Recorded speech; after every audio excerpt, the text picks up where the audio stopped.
Day 29, last few days, focusing on knowledge, experience, and love of the Lord. And we're almost there. This Thursday is the Feast of the Assumption. And what we'll do is after the Mass at Old St. Pat's, those who can make it, the Mass will be at 6 p.m. We'll go to the side chapel, the Alta Gracia chapel. There are some beautiful images of Our Lady there, and do the final consecration prayer. I'll put that in the chat as well.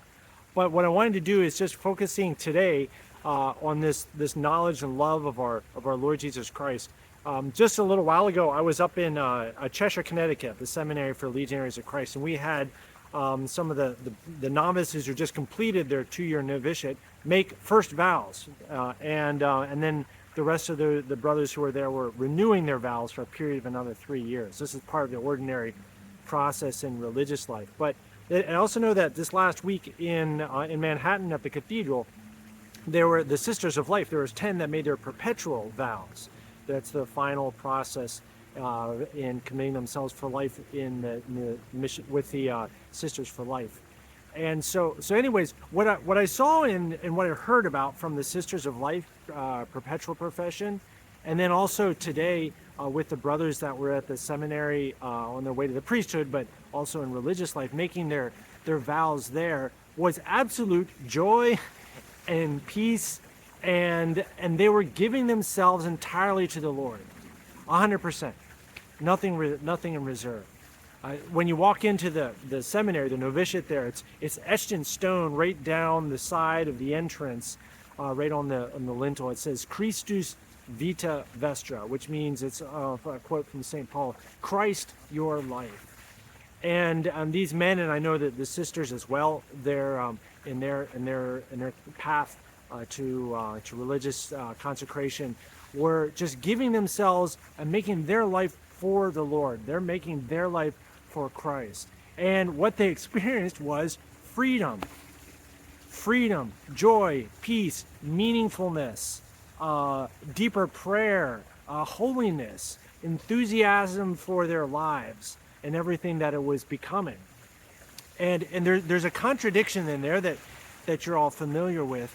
And the gospel that we read at the Mass this morning with the brothers was, unless a grain of wheat die, it bears no fruit. But if it does die and it's buried in the ground, it bears 100-fold fruit.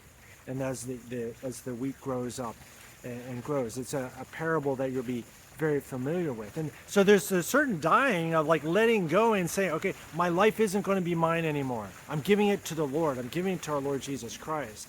And so there's fear that comes along with, well, what's going to happen? What's he going to ask me? What's going to take place? Does that mean I have to become a nun or a priest? No, not necessarily. If God's calling you that, you can, and you would be so blessed if you did.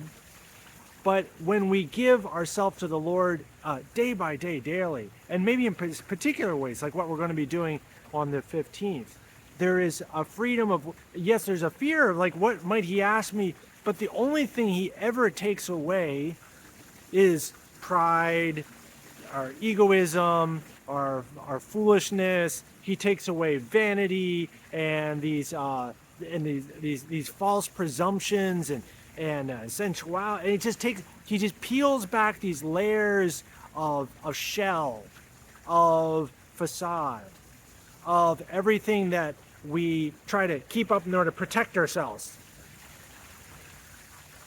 And he gives us himself, and he gives us his mother, and he gives us the joy that the saints experience in heaven.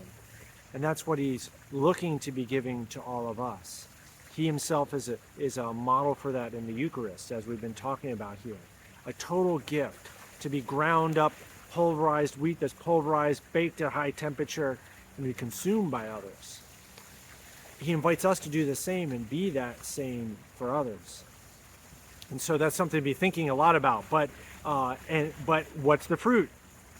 We're afraid of doing that. We're afraid of that sacrifice. Yet, over and over and over again, as we do it and you watch somebody else do it, what's the fruit?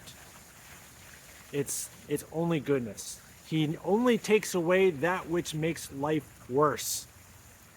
And he only gives you that which makes life better, more holy, more sanctified, more as he had intended it to be all since the beginning.